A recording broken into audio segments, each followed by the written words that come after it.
And it's Kid Kraetzer for CaMMVetsMedia. We cover cadets, midshipmen, military veterans proudly since 2008, and our Army football huddle.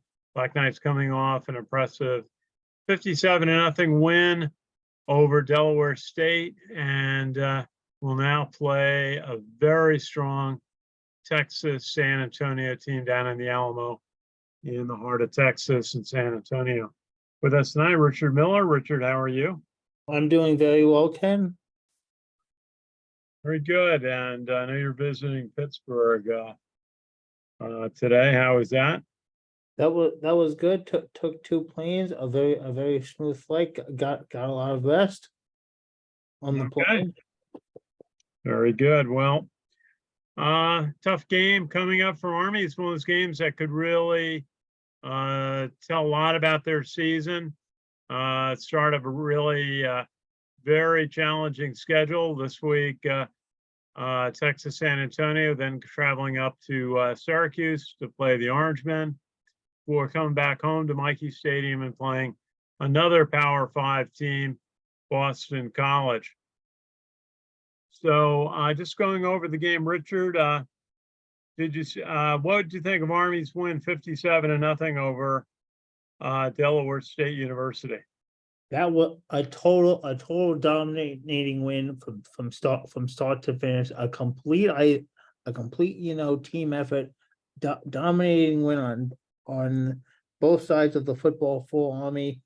Just a win that hopefully I think will obviously be a springboard to obviously more success as the season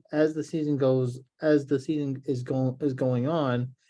And if you, by this game and the actual just in fact domination of that game, it was just a game where you could really see like Bryson Daly, a critical touchdown from the opening game. I mean, that really set the tone. Really set the tone up early, giving them Army an 8-0 lead, and they never looked back from that. Okay, yeah.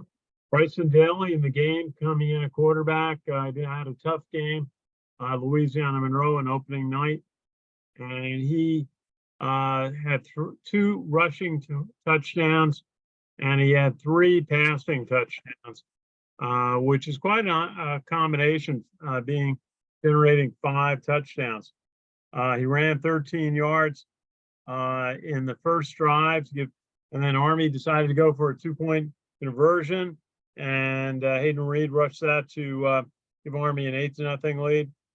Then Bryson Daly connected with Isaiah Alston for a 59-yard touchdown pass. Quinn Retzke got the PAT. Soon after, the second quarter, Bryson Daly ran 4 yards for a touchdown.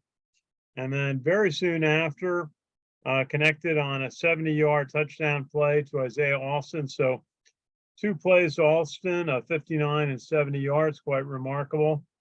And then Tyson Riley caught a 16-yard pass, literally just 16 seconds later.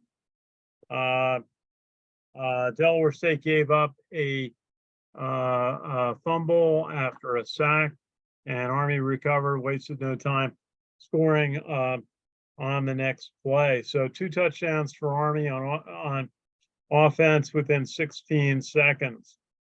I don't see that too often. Jacoby Buchanan, 1-yard touchdown run. The fourth quarter, Larry Robinson, the freshman quarterback from Detroit, 23-yard rush, showed some good speed. Carrying the ball. It's been very impressive, his poise so far, Richard. One of 2 freshman quarterbacks the Army's been featuring. And then another freshman, Udo, got a 5-yard touchdown rush late in the game to give Army a 57-0 lead. Army total 525 yards to 219 for Delaware State. Really an overmatched opponent, an FCS team. But Army did what it needed to do to have a clean, as we kind of talked to Coach Nate Woody about on defense, then offense, having one of its strongest performances in recent memory. Also, on defense, tackles, Leo Lowen had 7, actually 9, excuse me, had 9. Spencer Jones had 6, and Cameron Jones had 5. Kyle Lewis, nose tackle, had 4. So we got a lot of got credits from both Coach Monken and also from defensive coordinator Nate Woody. I just was checking if I can get more of the defense stuff. Army was able to put a lot of pressure on the Delaware State quarterback. And on defense, I just want to go over the sacks. Kyle Lewis had a sack for a 14-yard loss. And also Trey Sophia had one for a 5-yard loss. And Elo Mendoza had a sack for an 8-yard loss on defense for Army. So pretty good game against Delaware State, but this week it's going to be quite different, playing one of the top 25 teams in college football. And you know, just I think it's interesting to go over last year's game, Richard. Remember what happened last year? 41-38. Yes, I do. Army dropped to 0-2 on the season. Really a tough loss.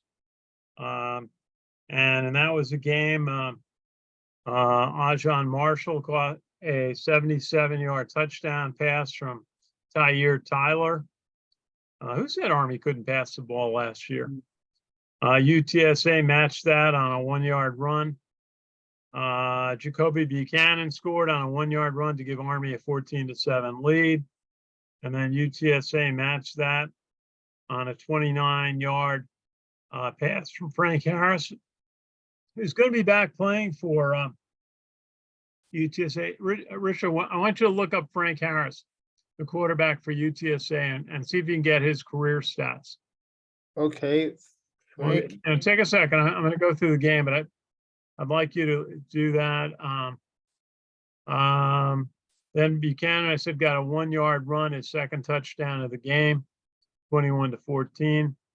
Tyre Tyler went for a 16-yard run to give Army a 28-14 lead early in the second half.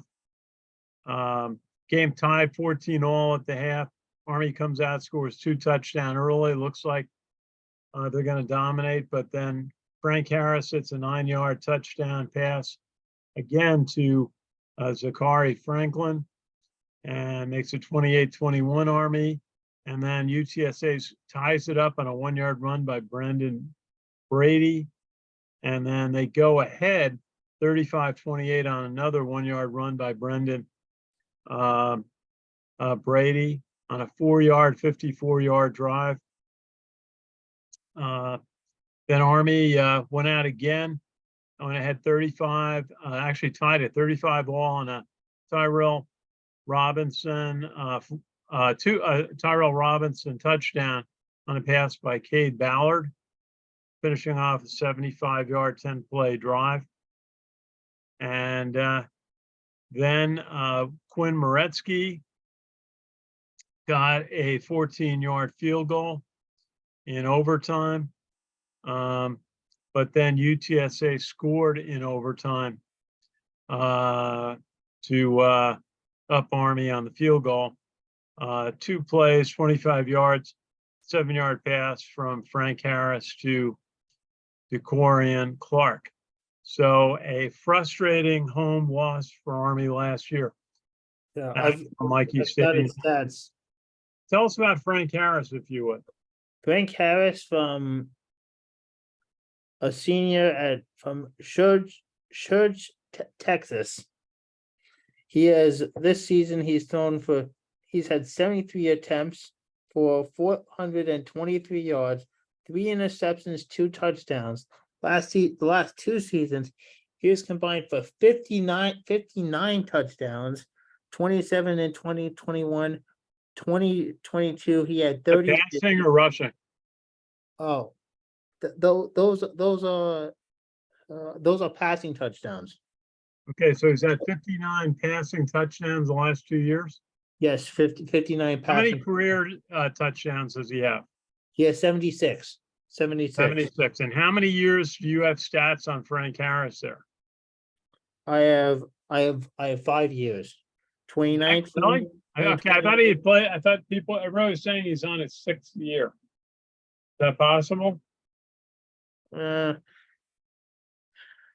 2019, 2020, 21, 22. I think would have to be his fifth. Would have to be his 5th year because they're including the stat from the stats I'm getting. They're including this year's stats. Okay. I'm just gonna check it again myself. It's interesting, some players, because of the COVID rule, and have been able to get a 6th year. And yeah, so 423 yards, 2 touchdowns so far this year. It's on his 5th year. You're right. 2019, sort of like Jacoby Buchanan's on his 5th year and has stats like this. But yeah, 34. That's a lot of touchdowns. Very good. Okay, let's do a couple more things. And we heard from Coach Jeff Monken in the press conference. He really complimented the coach of UTSA, Jeff Traylor. Who had been a great high school coach. Coach Monken described him as coaching in high school football in Texas, known as a great teacher. Not someone who came up really from the be a college player, be a college assistant, be a college coordinator, become a college coach. He had been a head coach in high school. Gilmore High School in Texas. Gilmore High School in Texas. There you go. Gilmore Independent School District. Okay, and Coach Monken says one of the most successful high school coaches in the state of Texas, and that he's been able to recruit locally and also hold on to the players, build loyalty. And they've really built a program. Coach Monken was impressed. They had 49,000 people at their home games this year. And, a consecutive top 25 team, a conference champion. And Coach Monken talked about needing to execute at high speed, be in position to make plays, which basically means they don't have any margin of error in this game. They've got to be ready for every play. And win one-on-one battles, match the intensity of UTSA, and describe Frank Harris as a talented quarterback. And Coach Monk described UTSA as having a plan, a system that they believe in. Talked a little bit about Ajon Marshall, who's had fumbles in both of Army's opening games, one that was costly in the Louisiana Monroe game. And he's sort of been dropped back to the second team. And Coach Monken said, you just can't do that. He said he's worked very hard on working at protecting the ball, but Coach Monken said it's unacceptable to fumble, not have 2 hands on the ball. He was very complimentary of Lucas Scott, who came in at right guard at the 6'3", 305-pound player.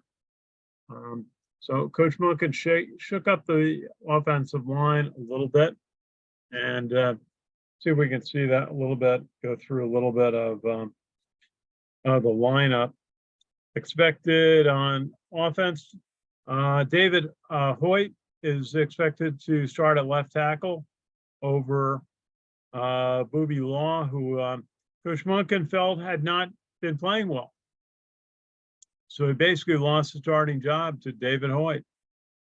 Jackson Lipowitz at left guard, backed up by Sam Barsick. Brady Small, the freshman, started his third game. Bo Lombardi backed him up. Lucas Scott, as we mentioned, 6'3", 305. And another new name, back him up, Tanner Bivens, 6'1", 290. And Connor Finucane, who kind of started the year at center, moved to the guard, now is the right tackle, 6'4", 315, backed up by Shane Buckingham. Quarterback Bryson Daly, backed up by Dwayne Coleman. And it's interesting to note, Champ Harris is noted as the number 3 quarterback over Larry Robinson. I thought had been playing, really played well in August scrimmages. But they feel Champ Harris has a tremendous amount of potential. I thought he was struggling in August, but we will see. Hopefully they get in the game, Richard, because Army is ahead by so much. Dwayne Coleman, the sophomore, certainly got experience in the spring game last year, and I'd be interested to see who goes in if Bryson Daly, was hurt. But I believe it would be Dwayne Coleman at this point. Running backs, Miles Stewart and Jacoby Buchanan, backed up Hayden Reed and Tyson Riley. As Coach Munkin said, they'll be rotating a lot of the skill players. Noah Short is having a great season, and Ajon Marshall backing him up. Isaiah Alston, Liam Fortner, and Josh Langenfelter balance of the receivers. On defense up front, Chris Frey, senior, Kyle Lewis, and Austin Hill. Watch for Darius Richardson to get time, as well as Nate Smith and Jack Latore. So Army has got, on its 2 deep, has got experience, which is not the way it was years ago when we first started following Army football. Outside linebackers, they've got quite a good choice between Jackson Powell and Trey Sophia, who had a tremendous game last week. Jimmy Charlo, the captain, backed up by Chance Keith, Leo Lowen, and Camden O'Gara. Right inside linebacker, Spencer Jones, going home to Texas. Look for him to have a big game. Backed up by Caleb Fortner. And then cornerbacks, Jabari Moore and Cam Jones, both fifth-year players. Bring a tremendous amount of experience. Bo Nicholas Paul, Damon Washington. Backups, Quinn Hammonds and Max DiDomenico. At safeties, backed up by Aaron Gibbons, Casey Larkin, Cooper Allen, punter, and then place kick, Cole Talley or Quinn Moretsky. Most likely Quinn Moretsky on place kicks and Cole Talley on kickoffs. Hopefully Cole Talley has to do a lot of kickoffs. And then kick returners, Miles Stewart, backed up Cam Jones or Bo Nicholas Paul, and Cam Jones on punt returns, backed up by Jamari Moore. So that's the lineup, Richard. A couple of changes. Coach Munkin has been shaking up the offensive line a little bit. And see if we can take a little look at UTSA. See what their lineup looks like.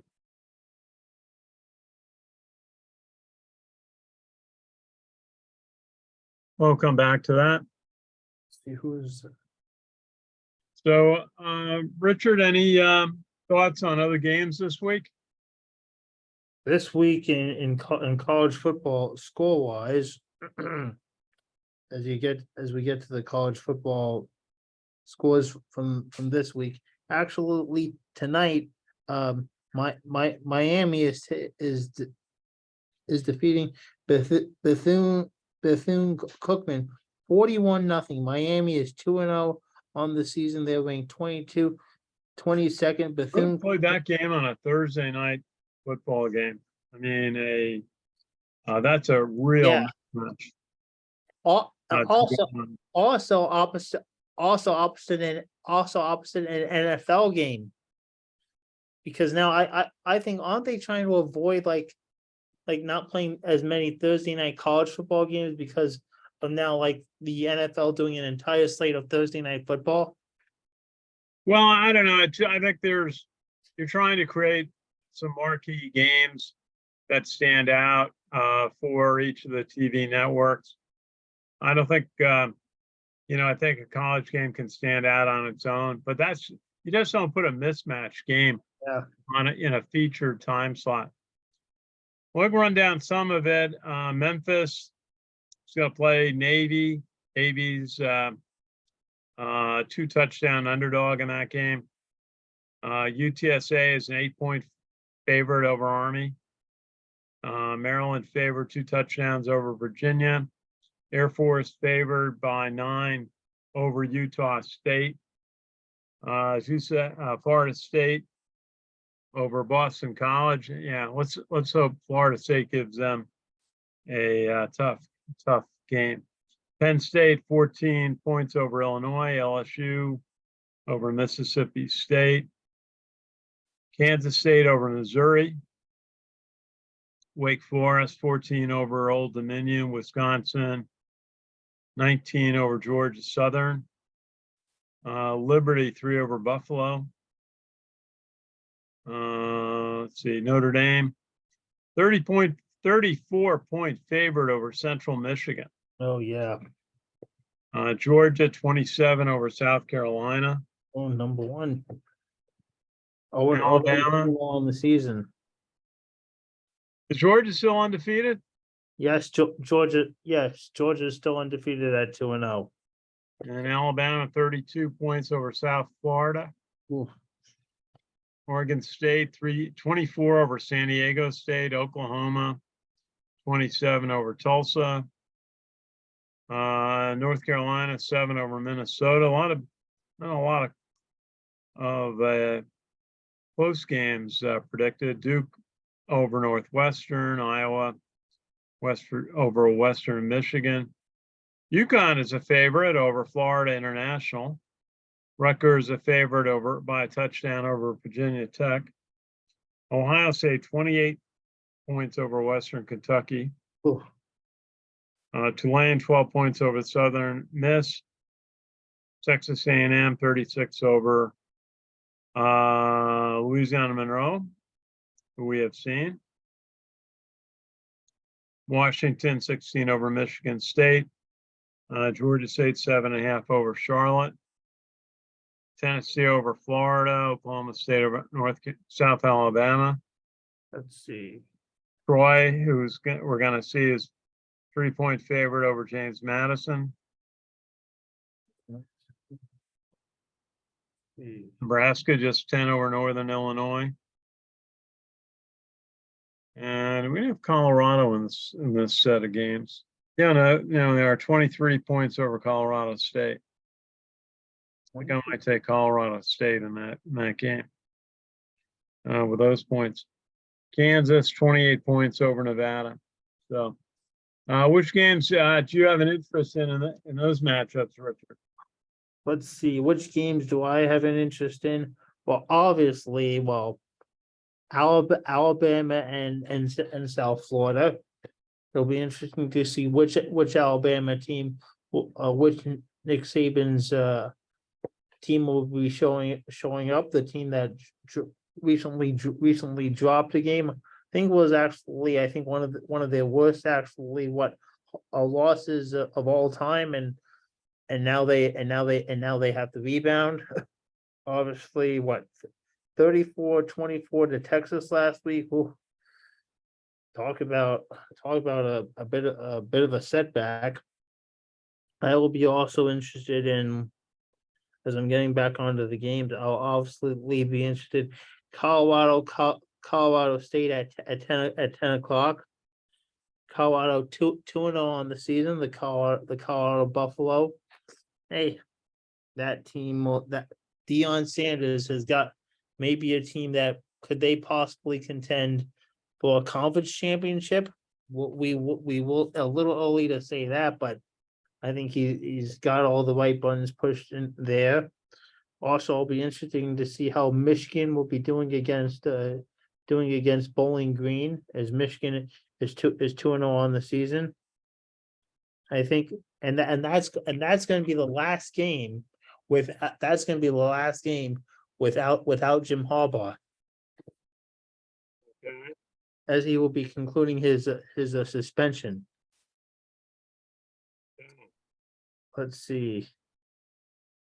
Obviously, of course, Tennessee and Florida, SEC rivals. Tennessee 2-0 on the season. Will the Gators be able to take a chop out of the Volunteers? Well, let's go over the Texas San Antonio roster. Wide receiver, Corian Clark.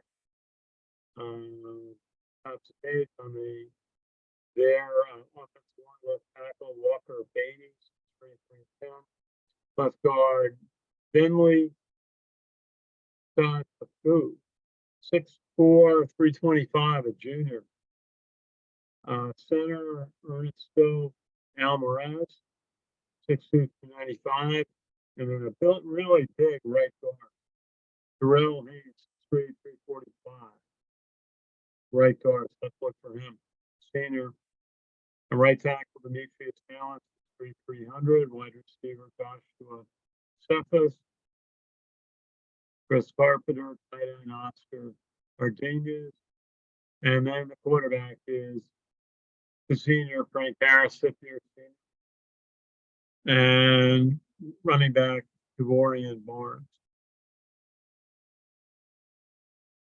And on the defensive side of the ball, Truman Bell, defensive end, nose tackle, Brandon Brown, defensive end, Joe Evans.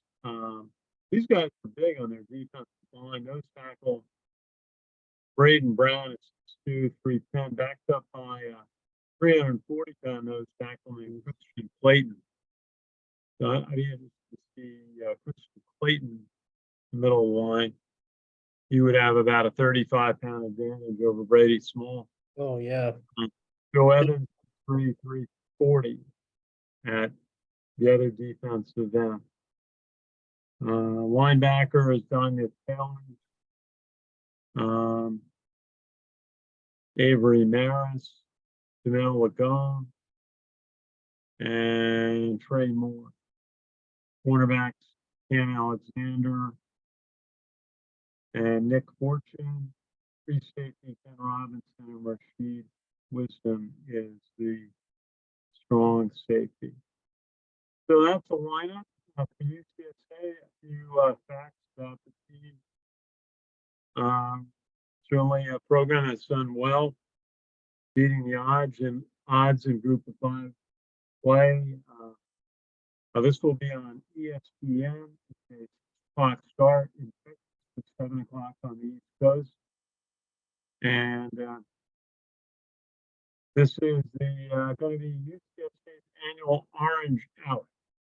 So everybody's going to get dressed up in orange. It's going to be 2 weeks in a row for Army. They're going to see a lot of orange because they'll see that at Syracuse next week. Black Knights won 2 out of 3. And but the last one, UTSA won in overtime at Mikey Stadium. And UTSA, the Roadrunners, have won 7 straight, 17 of their last 18. It's really going to be a tough out for Army. And they drew 49,342 in that state. Second largest crowd in history. They had 56,000 on their inaugural game in 2011. And they're 31-11 under Jeff Traylor. And that is 24-6 going back to 2021. And so they're a good team. They're going to be tough out for Army. Real big test for Bryson Daly, the Army quarterback. And so it's going to be an interesting game. Richard, let's hear it. See if I can play a little bit of the interview I did yesterday with Army coach Nate Woody.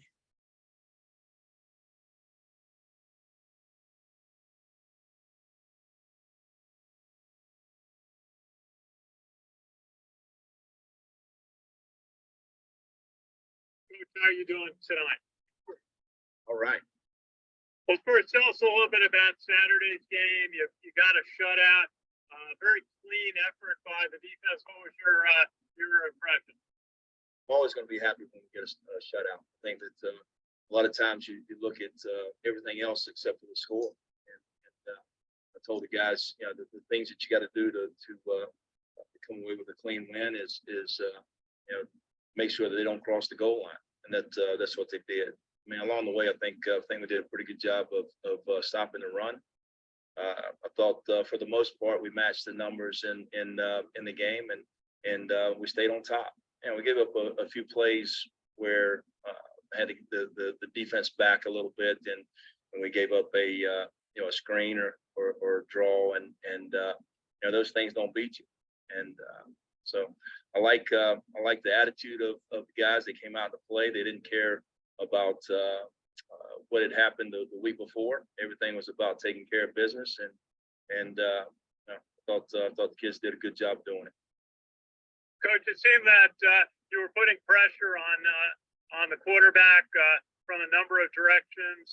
We talked to Coach Monken about that after the game. What did you think about the pressure you were putting on the backfield last week? Yeah, I think we got to the quarterback pretty good. But there was several guys that had the ability to pressure the quarterback, and you know, we ended up getting you know, some sacks to get us out of trouble. But we also had a couple of hits on the quarterback that got us in trouble. We had some penalties that they called and extended some drives. But for the most part, I felt like guys were able to beat their blocks, and we even got a tackle, you know, with a strip down there in the red zone, which was huge, and that came from our nose tackle. Which, you know, he's a guy that I think Kyle's a guy that allows, you know, us to stunt very well, because if he loops around and contains the quarterback, he can do it because he's got good speed. And you know, sometimes your stunts may, you know, you got to be a little bit cautious about him, because whoever ends up the contained guy has got to be able to take care of, you know, a dual threat quarterback. So I think you know, pretty good job as far as getting pressure on the quarterback. Good job staying on top of routes and stopping the run. Now this week you've got a short week going down to Texas, San Antonio, playing a very good team. What are your thoughts about preparing for this game on Friday night? The UTSA has been an outstanding team.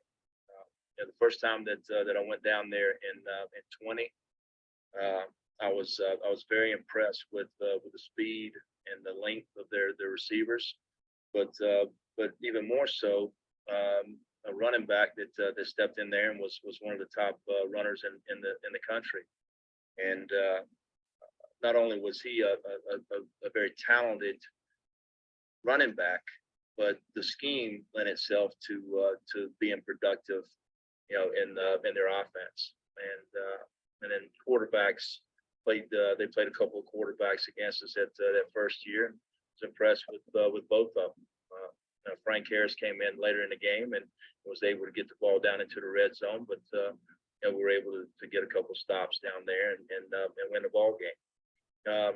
You know, last year was a little bit different story from a standpoint of us being as successful in the red zone as we had, as I would have hoped. We didn't stay on top of you know, some of those passes, and got beat on some things that quite frankly was as much my fault in making some calls that we could have done some things to help them. And you know, hopefully we will do a better job of that this time around. What does their offensive line look like?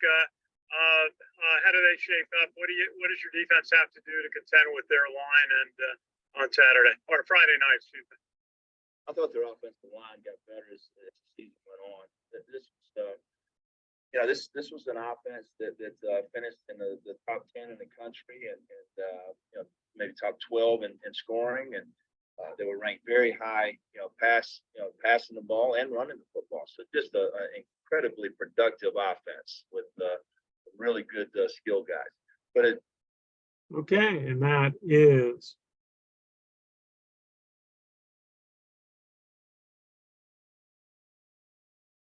that's Army coach Nate Woody, their defensive coordinator, talking about preparation to play Texas San Antonio. Also feeling very good about the play of his defense and getting a shutout against Delaware State, a team that Army clearly was better than, but you still have to make the plays.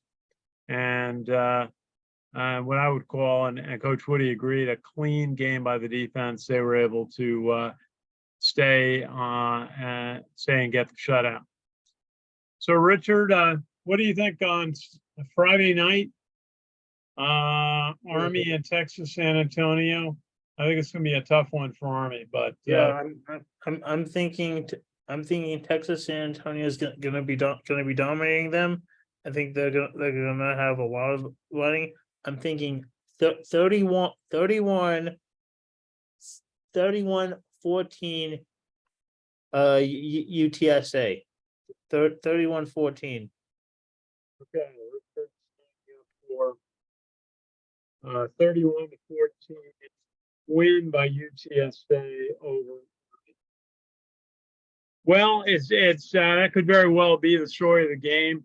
The question will be how the Army defense is able to get off the field and slow down fifth-year quarterback Frank Harris. As you said, he's got 70-odd touchdown passes in his And he's also going to throw at least two in this game as well. He's going to get two. So, going to be a challenge for the Army offense. Shake up in the offensive line, trying to get a little more production. Bryson Daly coming off a good week. His confidence must be much better, but he's playing a much better team, much better defense. The best he's ever played against. So it's going to be a challenge for him. I think they're going to try to get help, try and get the ball to Isaiah Alston, the wide receiver, 2 touchdowns, and to try to fully utilize the 2 big fullbacks, Jacoby Buchanan and Tyson Riley. And interesting to see if Ajon Marshall gets his hands on the ball. He is a playmaker for Army. He can catch and run. But fumbles in each of the last 2 games. Boy, another fumble. If he gets in there on Friday night, would be devastating for, I think, his career, and also would be for the team. But going to be interesting to see how Bryson Daly heads home. He's from Abernathy, Texas. Going to be a big night for him, playing at the Alamo Dome. And I'm going to let Army pull off a 24-17 upset over UTSA. What do you think of that one, Richard? 24-17 Army over UTSA. I think that will be possible if Army is able to keep it close and make a couple of third down stops and also force an interception and a fumble. Okay, now the other story, Richard, going on, in fact, I just saw another note on it, is talks between the America Conference and West Point about Army accepting a bid or an invitation to join the America Conference, take the spot of SMU. Apparently, when I asked about it at West Point at the game on Saturday, the response I got back was, watch for an answer sooner than later. And it wasn't, the answer had been in the past, no, absolutely no, over our dead body, no, we're not going to a conference. Now, Coach Munkin said it may be a necessity. It's a necessity on scheduling. It's a necessity on television, keeping this, the CBS television contract. The Army-Navy game would be broken out as a separate non-conference game and played again the week after the conference championships. Would be tough, but the America Conference isn't the America Conference of a few years ago with Cincinnati, Central Florida, and Houston leaving.